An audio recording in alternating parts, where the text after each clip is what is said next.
বিরোধীদের সন্ত্রাসবাদী হিসেবে প্রচার করেছে আওয়ামী লীগ, বলছে মার্কিন রিপোর্ট।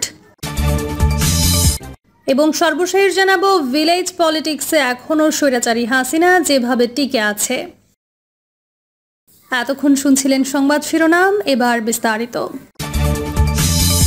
বিরোধীদের সন্ত্রাসবাদী হিসেবে প্রচার করেছে আওয়ামী লীগ, মার্কিন রিপোর্ট।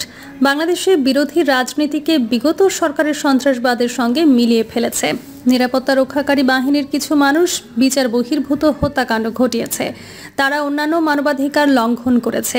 2023 সালে ঘটে যাওয়া ঘটনা নিয়ে যুক্তরাষ্ট্রের পররাষ্ট্র মন্ত্রণালয় বার্ষিক সন্ত্রাস বিষয়ক রিপোর্টে এসব কথা বলেছে। সারা বিশ্বে ওই বছর ঘটে যাওয়া বিভিন্ন সন্ত্রাসী ঘটনা নিয়ে প্রকাশ করা হয়েছে country reports on terrorism 2023। Bangladesh অংশে বলা হয়, ওই বছরে বহুজাতিক সন্ত্রাসী সহিংসতার কোনো রিপোর্ট পাওয়া যায়নি। বিশেষত কর্তৃপক্ষ উগ্র জঙ্গি, বিশেষ করে আল কায়েদার সংশ্লিষ্ট গ্রুপ আনসারুল্লাহ বাংলা টিম এবং আইসিস সংশ্লিষ্ট জামায়াতুল মুজাহিদিন বাংলাদেশ উল্লেখযোগ্য। যুক্তরাষ্ট্র প্রশিক্ষিত বাংলাদেশ পুলিশ ইউনিটগুলোর সন্দেহজনক কয়েক ডজন সন্ত্রাসীকে গ্রেপ্তার করেছে। ইন্টারপোলের সঙ্গে তথ্য শেয়ার করে বাংলাদেশ।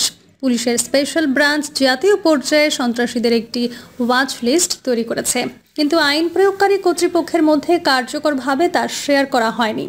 বাংলাদেশ তার ওয়াচ লিস্টের প্রক্রিয়া ও সুযোগের উন্নতিতে যুক্তরাষ্ট্রের অব্যাহত প্রযুক্তিগত সহযোগিতাকে স্বাগত জানিয়েছে। ফ্লাইট পৌঁছার আগে অ্যাডভান্স প্যাসেঞ্জার ইনফরমেশন অথবা প্যাসেঞ্জার নেম রেকর্ড ডাটা ধারাবাহিকভাবে ব্যবহার করে না বাংলাদেশ। রিপোর্টে আরও বলা হয়, মে মাসে পার্বত্য চট্টগ্রামে 2 জন সেনা কর্মকর্তা নিহত হন। এর জন্য সরকার বিচ্ছিন্নতাবাদী উগ্রপন্থী কুকি চিন ন্যাশনাল ফ্রন্টকে দায়ী করে। একই রকম হামলায় মার্চ মাসে আরেক সেনা সদস্য নিহত হন। আলাদাভাবে কর্তৃপক্ষ অভিযোগ করেন যে কেএনএফ আল কায়েদা গ্রুপের আদর্শে উৎসাহিত group Jamaatul answer feel Hindal শারকিয়াকে প্রশিক্ষণে নিরাপদ স্বর্গ করে দিয়েছে। 2022 সালের শুরুর দিকে এটা শুরু হয়েছে। কর্তৃপক্ষ বলেছে, তারা জেএইচএসকে 2023 সালের শুরুর দিকে কর্মকাণ্ডে ব্যাঘাত সৃষ্টি করেছে। জুলাইতে এর কথিত আমিরকে গ্রেপ্তার করেছে। 2023 সালে গ্রুপটি কোনো হামলা চালিয়েছে বলে জানা যায়নি। বাংলাদেশে 2015 সালে প্রকাশক ফয়সাল আরেফিন দীপন হত্যায় অভিযুক্ত মইনুল হাসান শামীম ও আবু সিদ্দিক হোসেন 2022 সালের নভেম্বরে তারা ঢাকার চিফ জুডিশিয়াল ম্যাজিস্ট্রেট ভবনে নিরাপত্তা হেফাজত থেকে পালিয়ে যায়, কিন্তু 2023 সালে অধরা থেকেছে তারা। যুক্তরাষ্ট্র আরও বলেছে, বাংলাদেশ 2009 সালের সন্ত্রাস বিরোধী আইন সংশোধন করেছে, কিন্তু সন্ত্রাসী হিসেবে সন্দেহভাজন ব্যক্তিকে গ্রেপ্তার ও আটক রাখার নীতিগুলো অব্যাহত রয়েছে। 2023 সালে সরকার 2018 সালের বিতর্কিত ডিজিটাল নিরাপত্তা আইন রিভাইজ করে এর নাম রাখে সাইবার নিরাপত্তা আইন। এই আইন পুলিশকে অনলাইনে সন্ত্রাসী কর্মকাণ্ড চালানোর বিরুদ্ধে ব্যবস্থা নিতে অতিরিক্ত ক্ষমতা দিয়েছে। দেশের ভিতরে এবং আন্তর্জাতিক সমালোচনাকারীরা বলেন যে সিএসএতে এখনও হতাশাজনক কিছু বিধি রয়েছে। সরকারের সমালোচনায় স্বাধীনভাবে মত প্রকাশের কারণে নাগরিক সমাজের অন্য সদস্যদের গ্রেপ্তার, হয়রানি ও টার্গেট করতে আইন প্রয়োগকারী কর্তৃপক্ষ এবং সাধারণ নাগরিক উভয়কেই অনুমোদন দেয় এই আইন। এতে আরও বলা হয়, ভয়াবহ মানবাধিকার লঙ্ঘনের জন্য 2021 সালে গ্লোবাল ম্যাগনিটস্কি অ্যাক্টের অধীনে নিষেধাজ্ঞা দেওয়া হয়েছে। ঢাকা মেট্রোপলিটন পুলিশের counter terrorism and transnational crime unit, পুলিশের সন্ত্রাস বিরোধী ইউনিট এবং র্যাব তার সত্ত্বেও সন্দেহভাজন সন্ত্রাসীদের বিরুদ্ধে অভিযান ও গ্রেপ্তারে অব্যাহত রেখেছে। 2023 সালে বাংলাদেশের আইন প্রয়োগকারী সংস্থা এবং র্যাব 163 ব্যক্তিকে গ্রেপ্তার করেছে। মামলা দিয়েছে 55টি। যুক্তরাষ্ট্রের প্রশিক্ষিত বোমা নিষ্ক্রিয়করণ ইউনিট দেশের বিভিন্ন শহরে বিস্ফোরক ডিভাইস নিরাপদে নিষ্ক্রিয় রেখেছে। রিপোর্টে আরও বলা হয়, অভ্যন্তরীণ নিরাপত্তার শক্তিশালী করতে এবং সন্ত্রাসের বিরুদ্ধে ব্যবস্থা নিয়ে যুক্তরাষ্ট্রের সঙ্গে সহযোগিতা করেছে বাংলাদেশ। যুক্তরাষ্ট্র ডিএমপি বা সিটিটিসি, এটিইউ এবং সরকার চট্টগ্রাম, রাজশাহী ও সিলেটে পুলিশ ইউনিটকে বিভিন্ন রকম সহযোগিতা দিয়েছে। সন্ত্রাস বিরোধী ট্রাইব্যুনালের বিচারকদের প্রশিক্ষণও দিয়েছে যুক্তরাষ্ট্র সরকার। এর মধ্যে আছেন প্রসিকিউটর এবং পুলিশও। তাদের প্রশিক্ষণ দেওয়া হয়েছে কিভাবে তথ্য প্রমাণ যাচাই করতে হবে, তদন্ত করতে হবে, সন্ত্রাসী ও সন্ত্রাসী অর্থায়ন বিষয়ক মামলা কিভাবে মোকাবেলা করতে হবে। রিপোর্টে আরও বলা হয়, স্থল এবং সমুদ্র সীমা পাহারা দেওয়ার সক্ষমতা আছে বাংলাদেশের। আধুনিকায়ন, সরঞ্জাম, প্রক্রিয়া এবং স্টাফ সংখ্যা বৃদ্ধি করে কার্গো ও যাত্রীদের স্ক্রিনিং ব্যবস্থার উন্নতি ঘটিয়েছে বাংলাদেশ।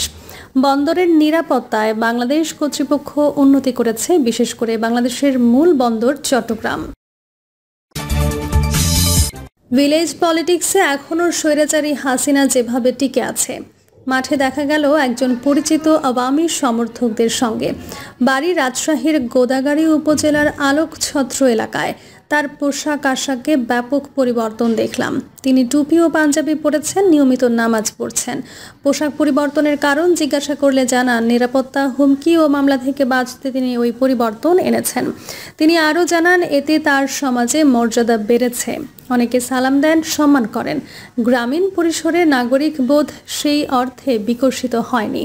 মানুষ আছে বড় আকারের দলা হয়ে, এই দলা বালুর দলার মতো ঠুনকো। আমাদের চাওয়া ছিল এঁটেল মাটির দলা, যুথবদ্ধ সামাজিক বিন্যাস। কিন্তু সামাজিক ক্ষত গভীর থেকে গভীরতর হচ্ছে, বিচ্ছিন্নতা বাড়ছে, গভীর সম্পর্কগুলো ভীষণভাবে হালকা হয়ে উঠছে। পরিশীলতা, রাজনৈতিক বোধ ও দায়িত্বশীলতা লক্ষ্য করা যাচ্ছে না। এই দায় সবার।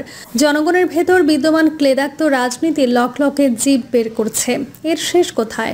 সুইডিশ লেখক ও ইতিহাসবিদ জোহান্স নর্গবাগ বলেছেন, গণতন্ত্রহীন পরিস্থিতিতে মানুষ সম্ভাবনাময় নয়, সুরক্ষা খুঁজে। তিনি দ্য প্রসেস গ্রন্থে এই ধারণা তুলে ধরেন। গণঅভ্যুত্থান পরবর্তী যে কথোপজীবী শ্রেণী গড়ে উঠল, তারাও শীততাপ নিয়ন্ত্রিত সম্মেলন কক্ষের অনুরাগী।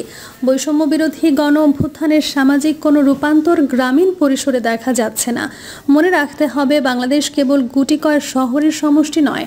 নতুন রাজনৈতিক বাস্তবতার সঙ্গে গ্রামের মানুষদের যুক্ত করা না গেলে তা বিশেষ কোনো ফল বয়ে আনবে না।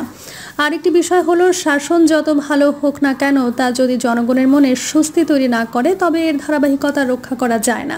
শেখ হাসিনার পতনের মূলে রয়েছে জন অসন্তুষ্টি। উন্নয়ন একটু কম হলেও সমস্যা নেই, মানুষ স্বস্তি চায়। 5 আগস্ট পরবর্তী মাঠে বিএনপি ও জামায়াতের বিরুদ্ধে দখল, চাঁদাবাজি, হানাহানি, কলহ, ক্ষেত্র বিশেষে খুনোখুনির অভিযোগ উঠছে। মানুষ শেখ হাসিনাকে তাড়িয়েছে একটু স্বস্তি, নিরাপত্তা ও মর্যাদার আশায়। বাস্তবে জনপরিসরে নতুন করে অস্বস্তি বাড়ছে। এদিকে সূত্রমতে আওয়ামী লীগের নেতাকর্মীরা নিজেদের ভেতর যোগাযোগ রক্ষা করেন। এই যোগাযোগ চলে মূলত সামাজিক যোগাযোগ মাধ্যম ব্যবহার করে। শেখ হাসিনার শাসন নিয়ে তাদের ভেতর কোনো অনুশোচনা বা দুঃখবোধ চোখে পড়ল না, বরং তার শাসনের পক্ষে তারা যুক্তি দাঁড় করানোর চেষ্টা করেন। আওয়ামী লীগের একটি বড় অর্জন এই যুক্তিবোধহীন সমর্থক শ্রেণী তৈরি। তারা শেখ হাসিনার কোনো সমালোচনা শুনতে পছন্দ করেন না বা সমালোচনা করতে চান না। উপজেলা পর্যায়ের একজন নেতা বললেন, কথায় কথায় শেখ হাসিনার সমালোচনা করা ফ্যাসিস্ট বলাটা ফ্যাশন হয়ে গেছে। এই নেতার অনুযোগ, আওয়ামী লীগ ও বিএনপির মধ্যে পার্থক্য হলো, আওয়ামী লীগের সমর্থকেরা সহজেই শেখ হাসিনার সমালোচনা করেন, কিন্তু বিএনপির সমর্থকেরা তারেক জিয়ার কোনো সমালোচনা করেন না। আওয়ামী লীগ, বিএনপি আর জামায়াতের ভালো মন্দ দিক, নির্বাচন এবং নির্বাচন হলে কে ক্ষমতায় আসবে মাঠে ঘাটে তা ঘিরে আলোচনা চলছে। সংস্কার নিয়ে কোনো আলোচনা কানে এলো না। জুলাই গণঅভ্যুত্থানের মূল স্পিরিট, বৈষম্যহীন বাংলাদেশে বিনির্মাণের আকাঙ্ক্ষার অস্তিত্ব মাঠে খুঁজে পেলাম না। মাঠে যা পেলাম তা হলো শেখ হাসিনা পরবর্তী রাজনৈতিক পুনর্বাসনের জন আকাঙ্ক্ষা। সেই আকাঙ্ক্ষায় বিএনপির অবস্থান অগ্রগণ্য। একটি পর্যবেক্ষণ হলো, গণঅভ্যুত্থানের চেতনা ঢাকার বাইরে নেওয়া সম্ভব হয়নি। শেখ হাসিনা সরকারের পতন ও ভারতে পালিয়ে যাওয়াকে স্থানীয় জনগণ গণঅভ্যুত্থানের মুখে একটি সরকারের পতন হিসেবেই দেখছে। গণঅভ্যুত্থানের মর্মবাণী ঢাকার ফ্রেমে আটকে আছে। এটা মর্মান্তিক ব্যাপার। রাজনৈতিক বন্দোবস্ত বা নতুন বয়ান কিংবা অন্তর্ভুক্তিমূলক সমাজ বিনির্মাণের স্বপ্ন মাঠে ঘাটে নেই। স্থানীয় জনগণ নতুন পরিস্থিতির সঙ্গে খাপ খাওয়ানোর চেষ্টা করছে। সেই চেষ্টায় বিএনপিকে আগামী দিনের প্রতিনিধিত্বশীল রাজনৈতিক শক্তি হিসেবে বিবেচনা করছে। গ্রামীণ রাজনৈতিক ক্ষমতা কাঠামোয় আওয়ামী লীগ, বিএনপি ও জামায়াতের বাইরে জনগণ বিশেষ কিছু ভাবছে না। কারণ জনগণের রাজনৈতিক আচরণের অভ্যস্ততা কেবল ভোটের মধ্যে সীমাবদ্ধ নয়। জীবন জীবিকা, সামাজিক নিরাপত্তা, প্রাতিষ্ঠানিক সুরক্ষা মারিয়ে এর শিকড় অনেক গভীরে। জনগণের ক্ষমতাপ্রিয়তা এবং ক্ষমতার সখ্যের তীব্র অনুভূতি প্রচলিত রাজনীতির একটি বিশেষ দিক, যার ভিত্তি হল রাজনৈতিক দল কেন্দ্রিক এক বিশেষ সুবিধাবাদী ব্যবস্থা। মতাদর্শের চেয়ে অনেক বেশি অনুগামী ব্যক্তি বা দলীয় স্বার্থে। এদিকে পরাজিত আওয়ামী লীগের নেতা কর্মী ও সমর্থকদের ওপর সেই খড়গ নামছে প্রতিনিয়ত।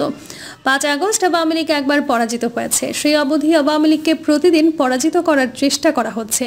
একটি বড় জয়ের পর আর কোনো ছোট জয় থাকতে পারে না। যারা অপরাধ করেছেন তাদের আইনের আওতায় আনতে হবে। অন্যের বিচারের ভার নিজ হাতে তুলে নেওয়া যাবে না। বিজয়ীদের ঔদ্ধত্য বাড়ছে। উদ্ধত আচরণ জনবিচ্ছিন্নতা তৈরি করে। বিজয়ী কতটা উন্নত তা বোঝা যায় বিজিতের প্রতি সে কেমন আচরণ করে তা নিয়ে। বিজয়ের স্বাদ বিজিতদের বারবার স্মরণ করিয়ে দেওয়া কাজের কথা হতে পারে না। বিজয়ের স্বাদ বিজিতদের বারবার স্মরণ করিয়ে দেওয়া কাজের কথা হতে পারে না। বিজয় উদযাপনের চেয়ে তার মর্মকে বাস্তবে রূপ দেওয়া জরুরি কাজ। ভেঙে যাওয়ার সম্পর্কগুলো সমাজের গভীর ক্ষতগুলো সারিয়ে তোলা দরকার। আত্মসম্পর্কের গভীর নেতিবাচক অভিঘাত নিয়ে কোনো সমাজ বেশি দূর এগোতে পারে না। ফ্যাসিস্ট তাড়ানোর বহুমাত্রিক অভিঘাত পড়েছে সমাজের নানা স্তরে। প্রিয় দর্শক, এই ছিল এখনকার সর্বশেষ সংবাদ। আপডেট সব সংবাদ পেতে চ্যানেলটি সাবস্ক্রাইব করে বেল আইকনটি ক্লিক করে রাখুন।